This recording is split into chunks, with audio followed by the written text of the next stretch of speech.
سأل سائل بعذاب واقع للكافرين ليس له دافع من الله ذي المعارج تعرج الملائكة والروح إليه في يوم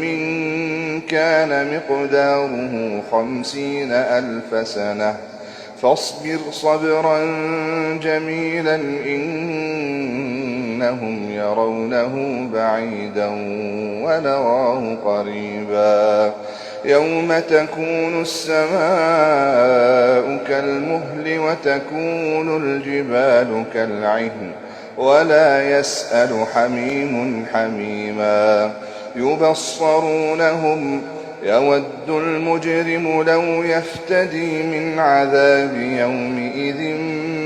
ببنيه وصاحبته وأخيه وفصيلته التي تؤويه ومن في الأرض جميعا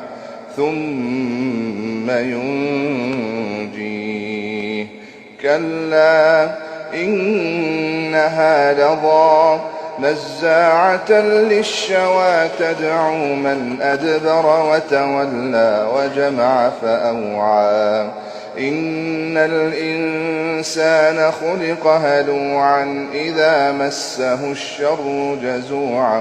وإذا مسه الخير منوعا إلا المصلين الذين هم على صلاتهم دائمون والذين في أموالهم حق معلوم للسائل والمحروم والذين يصدقون بيوم الدين والذين هم من عذاب ربهم مشفقون إن عذاب ربهم غير مأمون والذين هم لفروجهم حافظون إلا على أزواجهم أو ما ملكت أيمانهم فإنهم غير ملومين فمن ابتغى وراء ذلك فأولئك هم العادون والذين هم لأماناتهم وعهدهم راعون والذين هم بشهاداتهم قائمون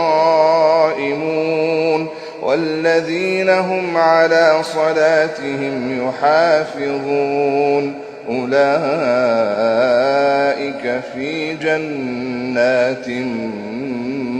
مكرمون.